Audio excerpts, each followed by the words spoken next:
Good evening, everyone. Glad to see so many people skipped spring break with their families to come to this illustrious dinner. I have the benefit and pleasure tonight to introduce Miss Brenda Stoner. Miss Brenda Stoner is the founder and CEO of Pickup, who specializes in last mile pickup and delivery of items that you or I may purchase at various retail stores. She began her career in 1994 at Texas Instruments as an engineer. Shortly thereafter, she moved into the entrepreneurial space where she's had several different exits over her career span. Currently, with Pickup, she has numerous locations throughout the U.S. and has raised $32 million in VC funding. She is here tonight to speak to us about how finance plays a critical role in each round of fundraising. Ladies and gentlemen, please welcome Brenda Stoner.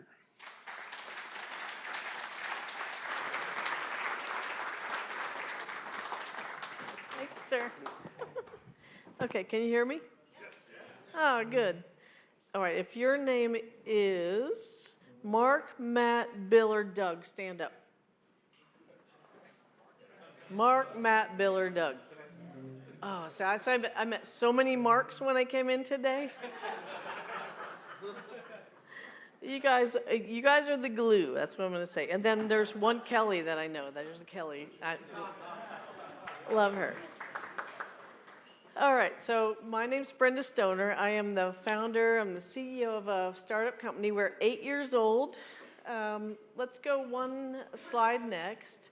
And I'm going to talk to you about the journey of a startup company, right? I took it from an idea to, we're about $25 million in top-line revenue right now. And that's not a lot. You guys are big company people. So if you could put up your hand, if you're 0 to 10 million in your top-line revenue, raise your hand. Okay, so a few. 10 to 100? 100 and bigger. Yeah, so you guys are like sophisticated people. So I'm going to talk you through what it is to get, how did that happen? Somebody did that. Somebody got you to 100 million. How did that happen? And I want this to be very interactive. So if you have a question, stick up your hand. We're going to listen to it. We're going to talk about it. So I'm going to talk through about what we do, the aha moment, the seed round, the Series A, Series B, all the stuff we did. I am now 8 years into the business. I've done 7 rounds of funding. You do not know a person more persistent in fundraising than this person, right? I have raised more $100,000 checks than anybody you ever met. And it's terrible. You don't want that. So I'm the worst. I'm not a good example. I'm a bad example. But okay, let's roll on to the next slide. So what we do, pick up, and we do big, heavy, high-value delivery. And everybody gets DoorDash, you have Uber Eats. You understand the value of last-mile delivery, right? What are we doing? We're doing big, heavy, high value. So it's your couches, it's your washing machine, it's your refrigerator. It's the stuff that's really hard. I mean, it's easy to deliver you a T-shirt or an Apple Watch or an iPad. This is easy.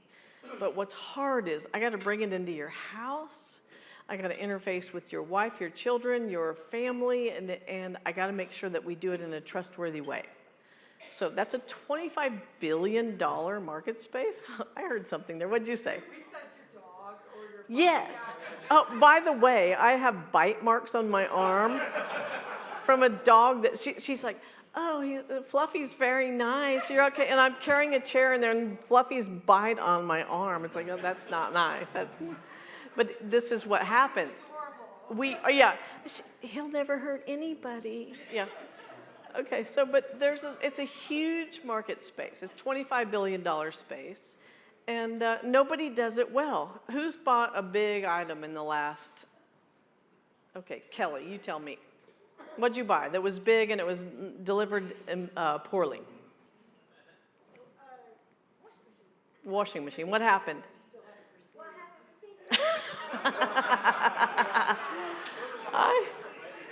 I can tell you, Pottery Barn, if you buy a sofa from Pottery Barn, you are 30 weeks out at the best.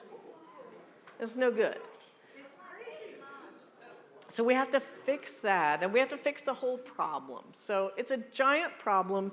It's fragmented. The $25 billion market is it's covered up by like, I don't know, 1,000 players who do a little bit at a time. And everybody's got 12 trucks and whatever they can do on Excel or a whiteboard.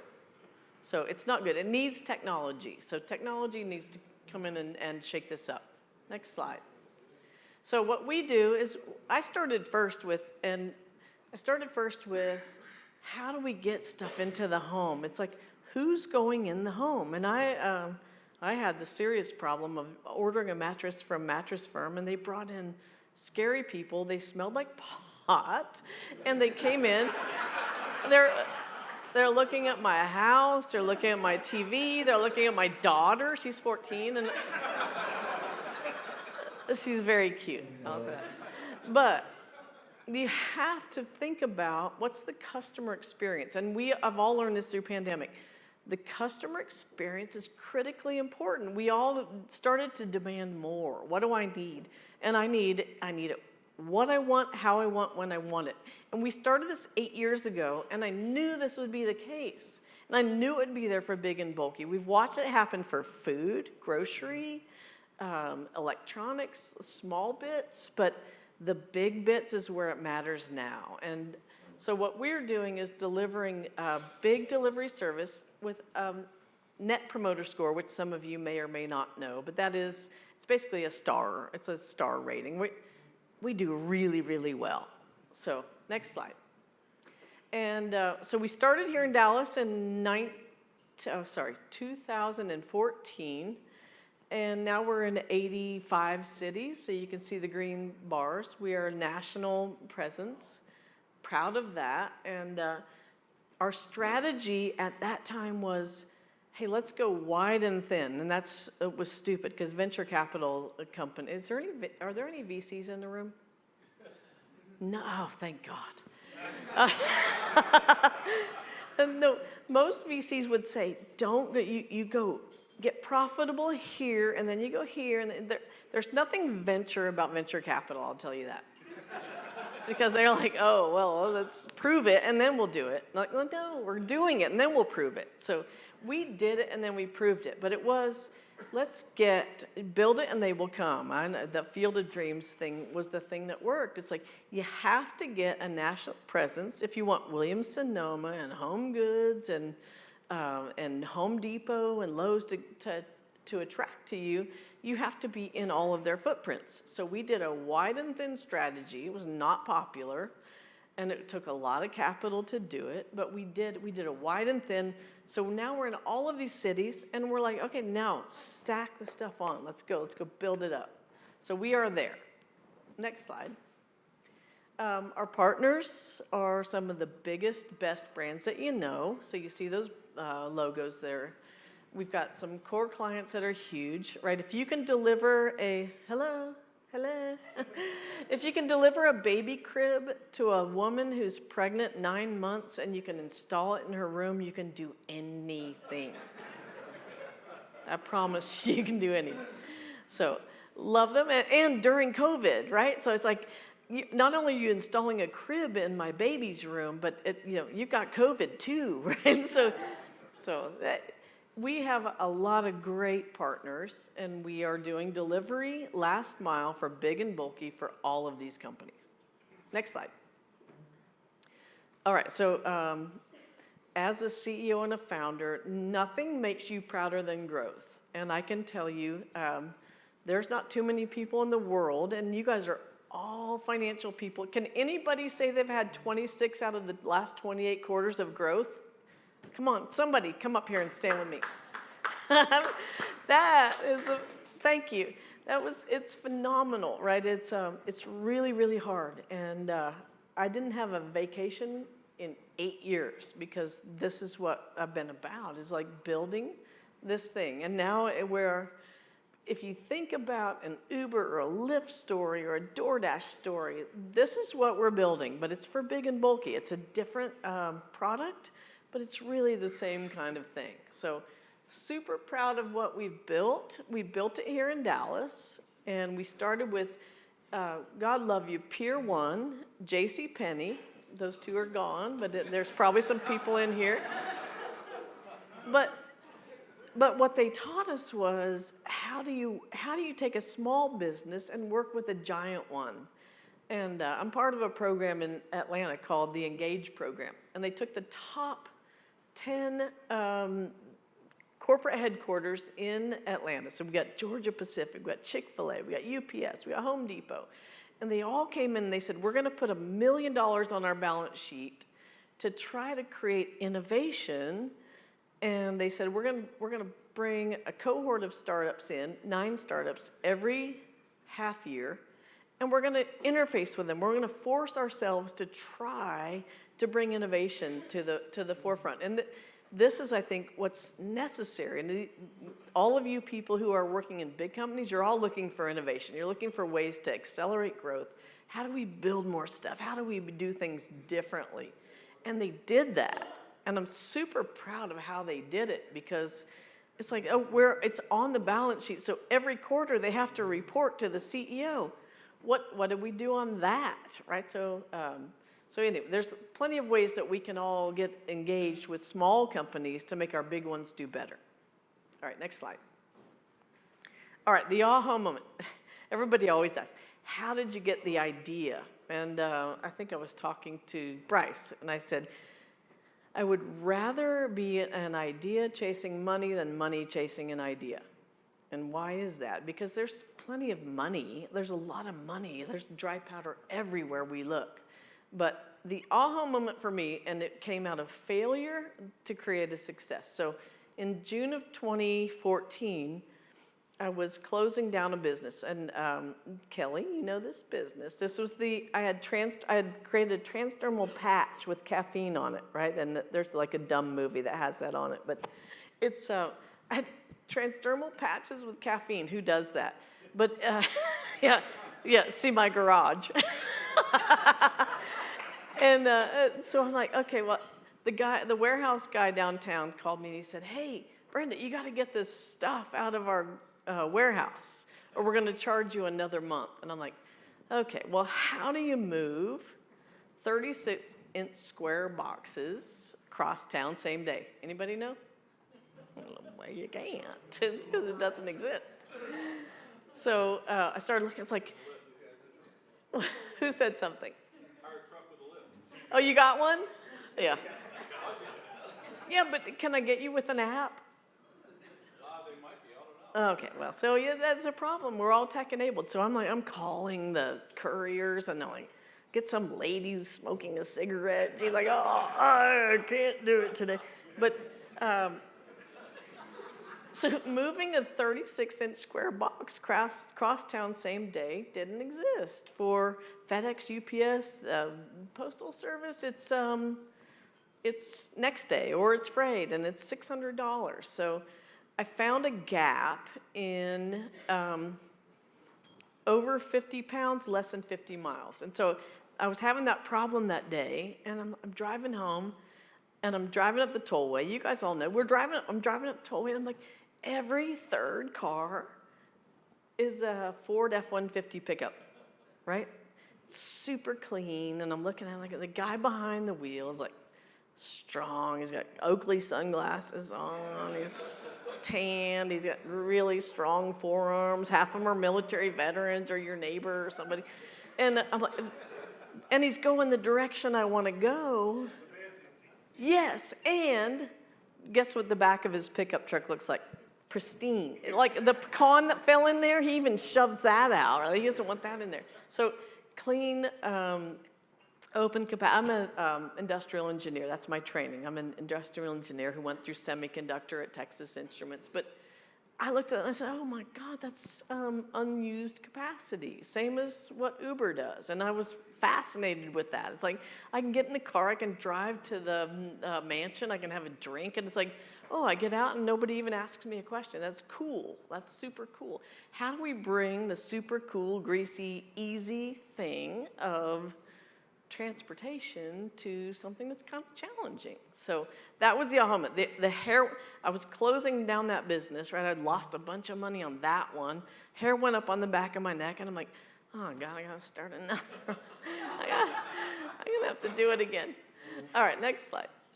Okay, so I'm gonna walk you through the rounds of funding. Okay, again, 7 rounds of funding in 8 years.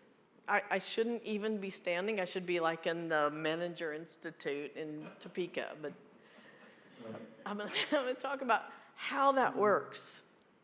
So the life cycle of a venture, and Dallas is not big on venture capital. You guys are all in kind of traditional oil, gas, real estate. It's like, but this is the other part of the world. Is how do you build something from an idea to something that is big enough for your sophisticated minds and models and capabilities to start solving for? So there's a thing called the life cycle of a venture, and there's a thing called the Valley of Death.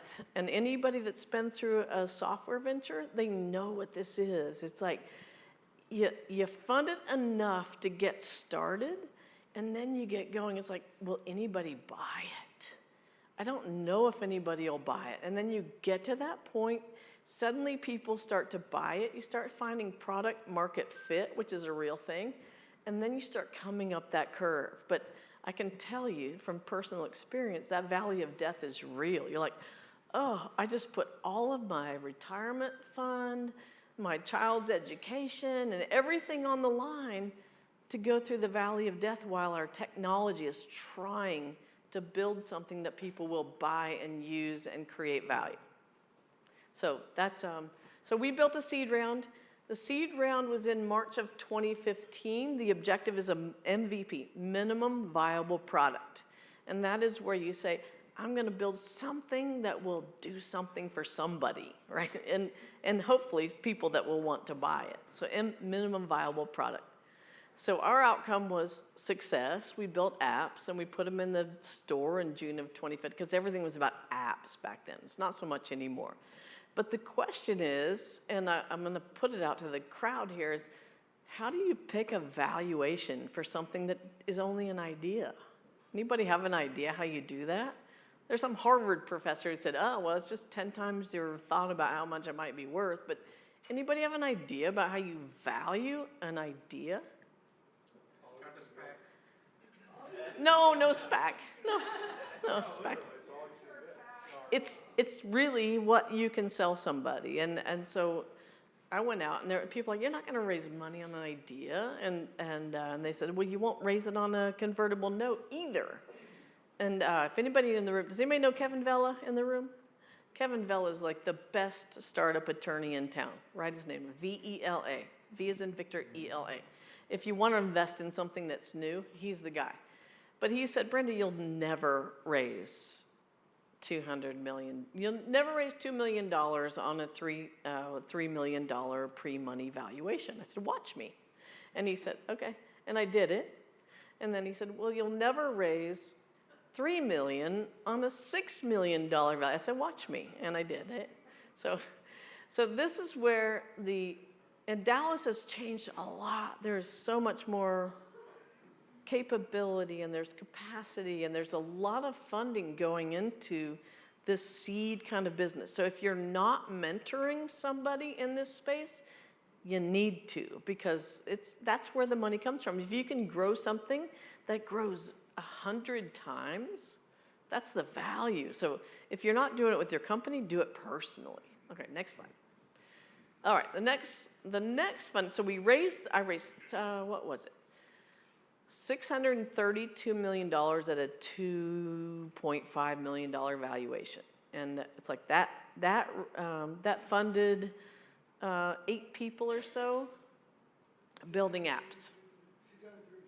632. Yeah. So that was our seed raise. And then I'm like, okay, how do we keep it going? Then I said, okay, well, let's start a convertible note. So I had 2 convertible notes, one in March of 2016, one in February 2017. And God love Ross Perot Jr. He's not in the room, but if he was, I would give him a big hug. Because he saw my picture on the front page of the Fort Worth Star-Telegram, and he said to the Hillwood team, he said, get that girl some money. And I want to tell you, within 2 weeks, he got me some money. So family office is really hugely important in the very early stages of a business. We proved that we could get technology. We had proved customers, but we needed some real money that had institutional appeal. And they came in, and they, I want to say it was $500,000 they brought in at that point. And it was like, oh, well, Ross Perot invested, and everybody's like, oh, well, I went in too. So it was a game changer for us. But anybody done a convertible note in here? Anybody got a hand up? Oh my gosh, you guys are seriously sophisticated. You're doing like bigger. Oh my gosh. If you have dumb stuff, you can call me. So the objectives were, let's get to a Series A. And in 2017, nobody wanted to give money to a girl running a trucking company, right? Even though we had product market fit, it just didn't work. It's like I traveled everywhere, and I'm going to say it was a big lesson. I raised these convertible notes in advance of a Series A, and in that time, you couldn't get to a Series A. But a convertible note is a thing that is like, it's a debt instrument. It has a coupon. It has an interest value. So I'm sitting on these convertible notes for almost 2 years trying to get to a Series A. Guess what happens to me? I'm diluted down to like dramatically nothing, right? So the big lesson is move quickly, because those aging coupons are terrible for founders. It's just not good, right? All right, I hate that one. Next slide. All right, then I finally, so of all the money I've raised, I'm just gonna ask the question. Anybody wanna guess how much money I've raised so far? I'm about to raise $45 million. How much money do you think came from Texas? Anybody? Less than 5%.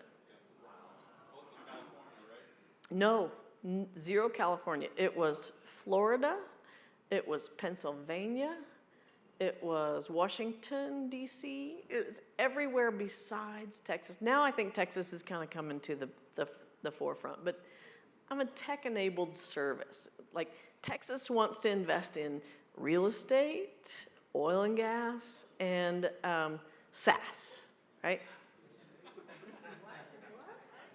SaaS. Oh, sorry. I missed my audience. Software as a service. So SaaS is, that's what people want to invest in, because that's what makes money. It's like 80 points of margin, right? I make 35. I think that's good, but I don't know what you guys do. But so there's a thing called, there's a professor out of, I want to say he's Carnegie Mellon, Professor Greiner, and he came up with this growth model, and he said every business as it starts goes through this process of a growth, it's a growth model.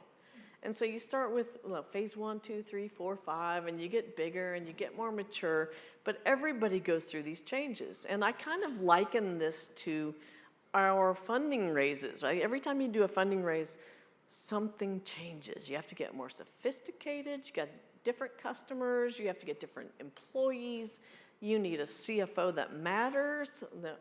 Love y'all, because nothing matters more than having good numbers. In the chase of a journey of funding, if you don't have good financial backing and good financial background and a basis, you don't have anything, because they dig in really, really, really deep on diligence. So, but these are the things that go on. It's like these crises occur, and I was like, oh, everything's going just fine, and suddenly you get to a certain point and the wheels fall off. It's like, what's happened? Well, that's natural. It's a natural growth phase, and Greiner talks about it. So in our Series A, I raised in October of 2018, I raised $8.5 million plus a $5 million extension. Silicon Valley Bank, does anybody know Silicon Valley Bank in here? Yeah, God, Samantha Coletti is the best person ever. So if you need venture finance or creative finance, those guys, they do it. That's how they do it. That's what they do. And so they've been fantastic. Again, zero of it comes from Texas. But the objective of that fundraise was continue product market fit and then start scaling. We grew 38 cities in 18 months. And these wrinkles on the side of mine, that's from 38 cities in 18 months. That was an incredible amount of growth. And we had a team of about 12 of us, and somebody would go to a city. I did Washington, D.C. It's like you go around, you like look at it, you like look at the traffic patterns, and you look at how does it grow, and how do you deliver furniture. And in Georgetown, everything is like a tiny little, yeah, you know Georgetown. Yeah, it's scary, right? It's terrible. So that Series A part was about growing into new markets. I love Texas and I love the Smile States because it's super easy down here. The guys who deliver are great. Everything is good. The culture is the same. We moved up to the Northeast and we found, oh my God, all right, like New Jersey's a whole different country. All right, next slide. Okay, so then came April 2020, and you guys all know, it's like my birthday was March 12th, and we all went home on March 14th, and that was ridiculous. And so we're delivering furniture from retail stores. Retail stores said, oh, we're closing because it's COVID, and so 70% of our delivery locations closed in a day, and our revenue went, whoa. And we're like, okay, what do we do? So we said, we got to go get e-commerce, right? Because people started buying mattresses and couches online, and they do it like crazy. It's unimaginable how much we're buying stuff online. And so we said, okay, so we built a whole new tech product, and we integrated with some of our best customers, and our sales went right back up. But so I raised a Series B in the middle of that nightmare. With COVID-19, the supply chain crisis, like you can't, anybody trying to buy a sofa right now, it's 20 weeks lead time because we had the COVID, the supply chain, and then we had this stupid thing in February here in Texas where the foam factory burned down in South Texas, right? So froze up. Yeah, froze up and then burned down. Yeah, so there's no upholstery. So it's like, and my board's like, well, why aren't we having sales? Like, well, there's nothing to, if you can't sell it, you can't deliver it. So super challenges. So the Series B, I raised $15 million. And the objective of Series B was, let's continue to scale. Let's do more technology. So I went from 6 technologists to 22. And so like, okay, guys, come on, let's build some operational efficiency. And that was the whole point of Series B. Let's do automation, technology development, let's bring on talent. So I got a new CFO. If anybody know Russell Bowman in this room? I love Russell Bowman. He's our new CFO. He's amazing. And I can tell you, as a CEO and as a founder, that what you guys do is the most important thing that we have. Sales is important, but understanding, like, what's the margin of that sale? That's critical. Like, being able to get all the way down to the unit economics is super critical. So I don't know how you do it. I try, but there's no way I can do it. And we're doing it on QuickBooks Online. Yeah, ask him. If you see him here next time, he'll say, I don't know how the hell we're doing that. But it's been raised the Series B, and it's like, okay, well, we sold them on a 3X plan, but guess what happens, right? The world happens, war happens, supply chain happens, COVID happens. And so now we're on a Series B plus. And guess what happens with that? Then it's like the rest of you are getting diluted because the venture capital guys are saying, well, love you, but you're going to need more money, and we're going to go ahead and take the rest of the business. And this is how it works. So next slide. So what we're doing on Series B, expanded our series, our footprint, and we expanded into California. So again, I said we're in 84 cities. We're delivering for Louis Vuitton. And there's some women in here who like Louis Vuitton. We'll bring a bag to your house, and it's good. New verticals, and then SOC 2, so security. So we deliver from these enterprise companies. So if you want to work with Walmart, you have to have something called a SOC 2, which is it's a security layer. So it's like I've done an audit that says we can integrate with you, and you can trust the fact that we're not going to do like Target did and give all of your data away. So we did that in the last year. That was a big part of it. Yeah, if you want to work with enterprise companies, you have to have serious level security. So we did that as a small startup company. Next slide. So what did we learn? Okay, so I'll tell you. Speed is the most important thing you can do as a small business. Speed, primarily because of capital, and you guys will understand this. The speed of deployment of your capital and your resources and getting people in and doing the things you need to do or opening new markets. Velocity is critical to success of using capital. And I don't think I did a very good job of that, but we're trying. And then API, the integration of technology with your customers, also critical. And then just get technology enablement of what we're doing. It's critical to how we get operational efficiency. So if you've got a call center, you got to have the technology to make sure that when somebody calls, they know who it is, they can handle it. It's like 30 seconds to disengage that customer. So it's all about tech enablement for efficiency. All right, next round. So I feel really excited about the next phase, even though it's been a really hard run. We've got a lot of new verticals we're going into. There's a lot of growth to come. There's speed. Everybody wants same-day delivery, same day, next day. And I don't know why you need your couch or your mattress tomorrow, but we're happy to do it. I mean, so. And then to be able to do it in a way that's a brand extension. So if you think about e-commerce, so if you go online to Wayfair and you buy a Casper in a box, the only experience you have with Wayfair is who brings it to your door, right? That's crazy.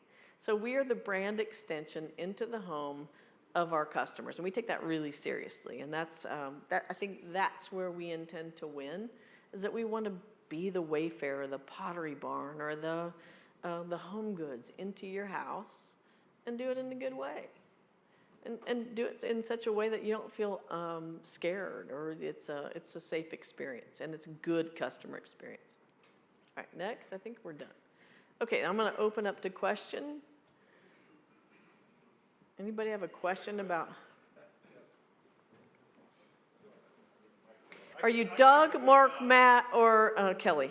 I got a big mouth, so I don't could you talk, the earlier presentation talked a little bit about environmental, social, governance, ESG, social being the relationship with workers, employees, and so forth.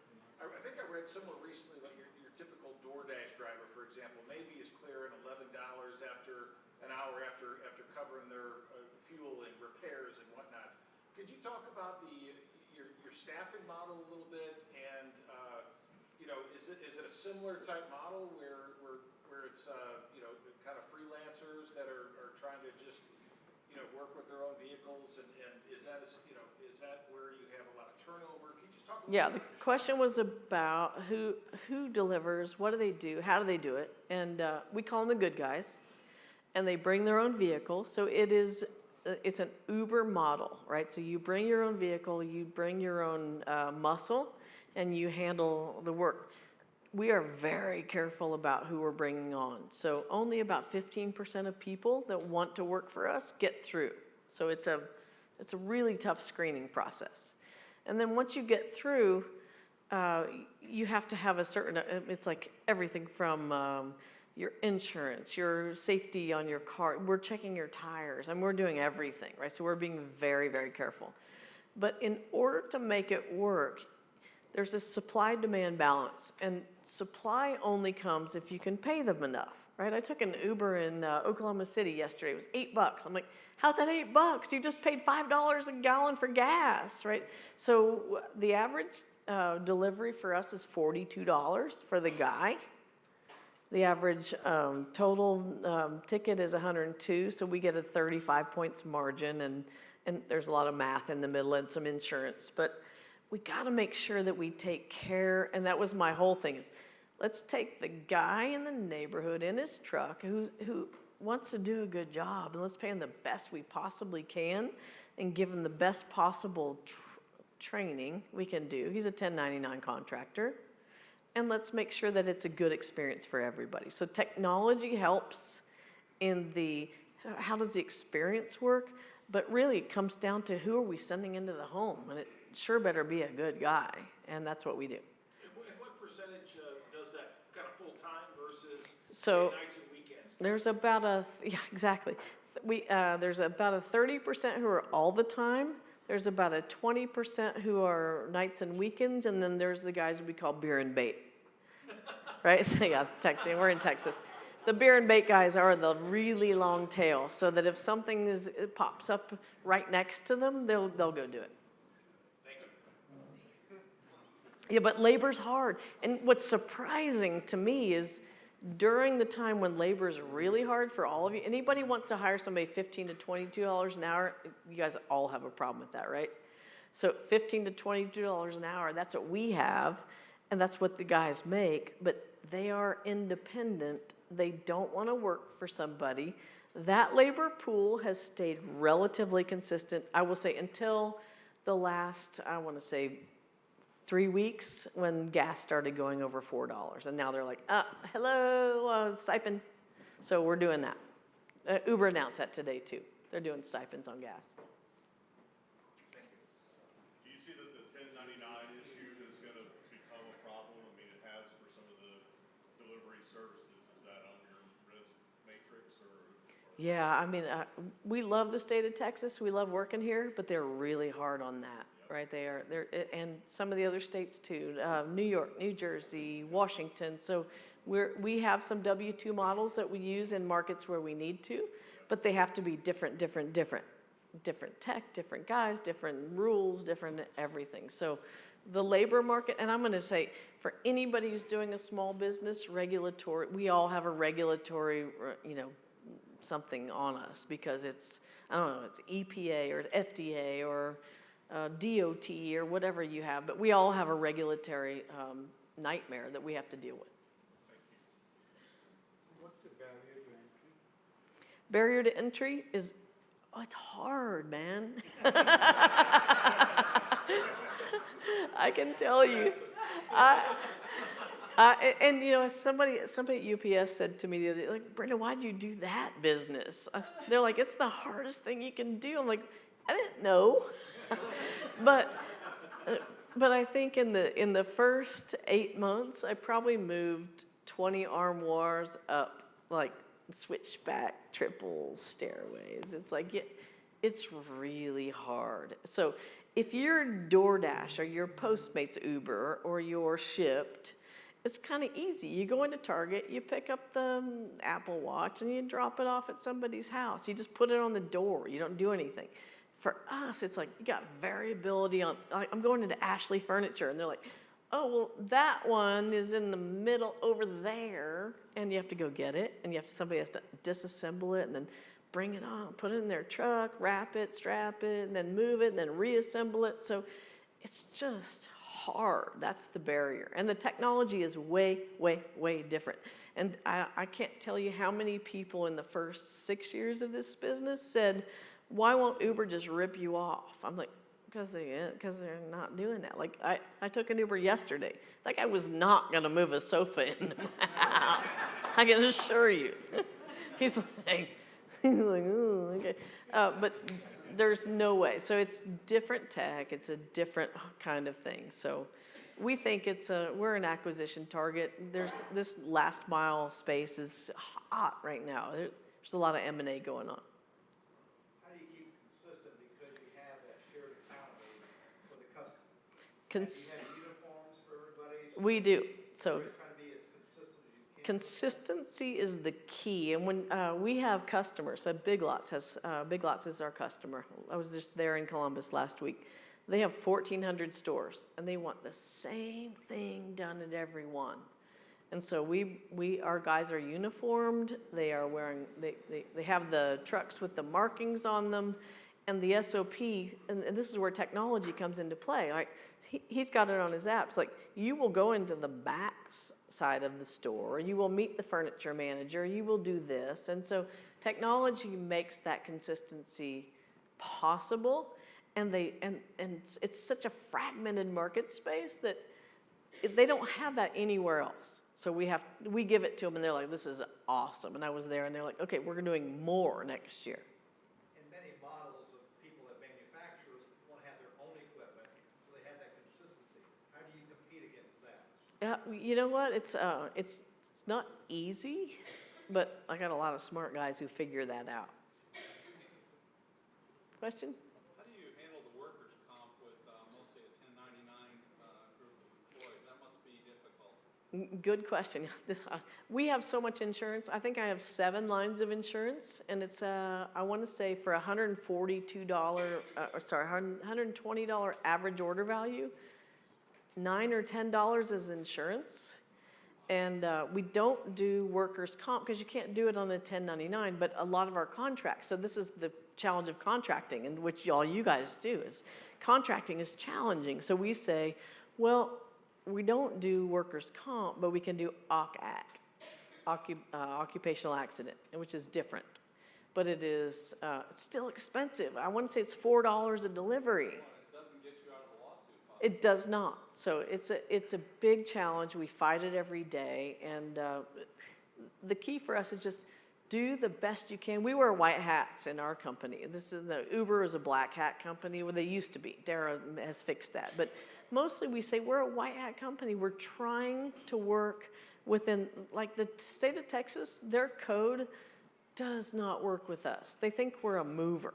We're not a mover. We don't even hold product for more than an hour, but they're afraid of us. So it's regulatory, for anybody in the room who deals with regulatory is it's a complete wet blanket on innovation, and we have to fix that. Like, I can't compete against XPO Logistics, but I've got a creative solution that works, but I can't pay workers' comp on 1099. So you see, it's like it's a little bit nuts. That's a really good question.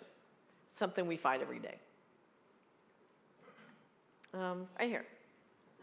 I know another company, they're not your competition, but they're a courier of sorts, and they're struggling because the drivers that they're hiring are saying, now I can get paid faster by Amazon or Uber, so they're trying to get their own software written to try to be able to get these people paid. Right now, they get paid like a week delay or 10 weeks Oh, yeah. delay.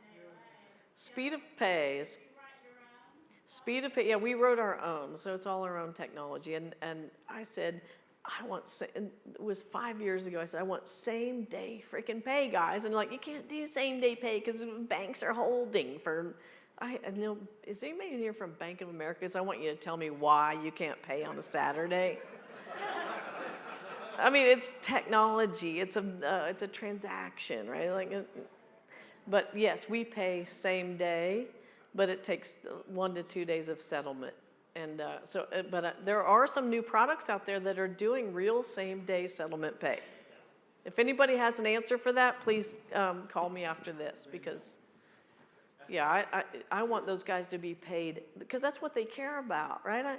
And we hire a lot of military veterans. It's like they come on, they want to work, they want to be paid, and I can't work tomorrow because I'm a little nuts in my head, and I'm good with that. But let's pay them same day. And then why in the hell they can't be paid on a Saturday, I don't know. No, back in the back. Does your app allow a consumer to just put an order in for a one-off item? 100%. www.pickupdelivers.com. And we'll move your grandma's couch. Yeah, with insurance. Grandma I can't move grandma. Anything that respirates, I cannot move. That includes your fish.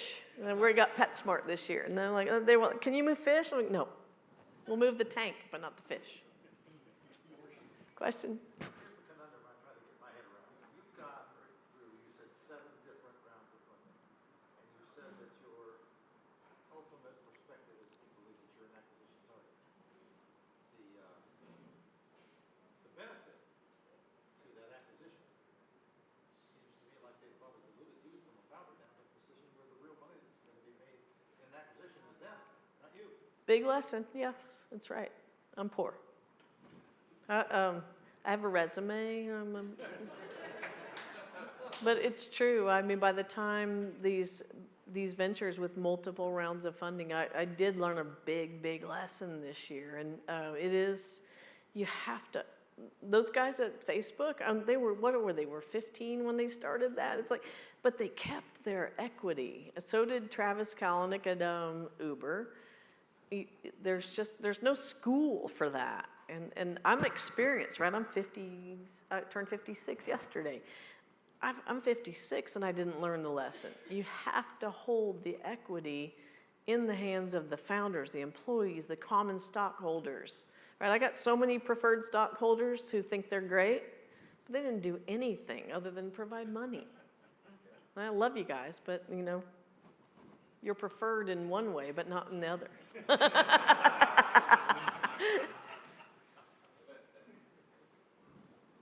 what's more important to your success, the customer experience at the pickup point or the customer experience at the destination? Yeah, the question was, what's more important, the customer experience at the pickup point or the destination? The key is, Jim sees it, he's like, he's gonna cut me off. Key is make the customer happy. The rest kind of waterfalls, right? It's kind of, everybody's working. I guarantee every one of you has customer experience on your stupid notepad right next to your desk. It's like, solve the customer experience, and the rest will follow. It does. Except for the dilution that comes along with it. Kelly? Okay, so, I need a ladder, right? What? And, I cannot get that ladder to my house, but I don't know anything about ladders. So I went out and did some research on Amazon, but I couldn't order it off of Amazon because I need to touch it and feel it and see how heavy it is, blah, blah. But they were gonna charge me $80 to bring me a ladder. So are we.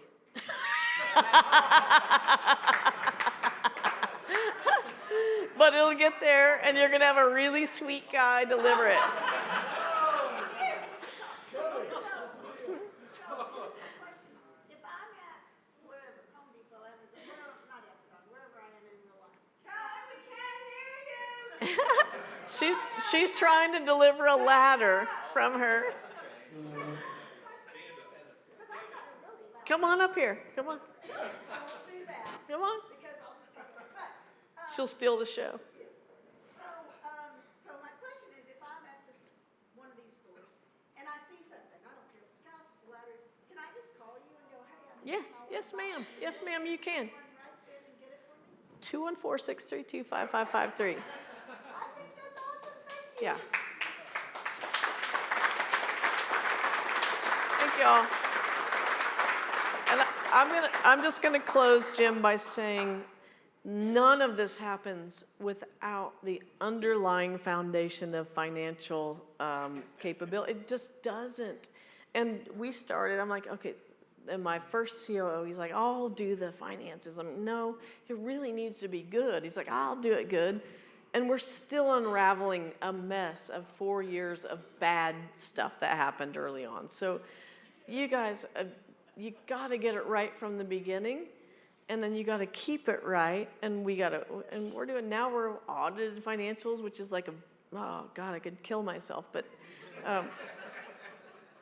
you know, the financial partners, our venture capital partners, they really care about what are the real numbers. And the numbers are the secret to the unit economics, which prove the market economics, which prove the overall business. So What you guys do is the most critical thing we do as starting a business. And so I thank you all for what you do on a daily basis, because it is, I mean, and if people don't appreciate you, they should, because it's the basis for business. It's how do the numbers work?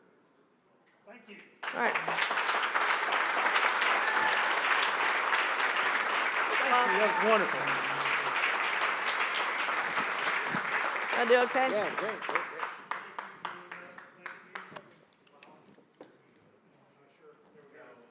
Am I on? Oh, there we go. Hey. And if your CFO needs any help unwinding that mess, we have lots of wonderful sponsors that would be willing to step in and help you out. Thank you all for being here this evening. Back here on April 11th, or any of our SIG events coming up. Have a great evening. Be careful going home. Thank you. We're adjourned. Thank you. I had a lot of laughs with it. Good.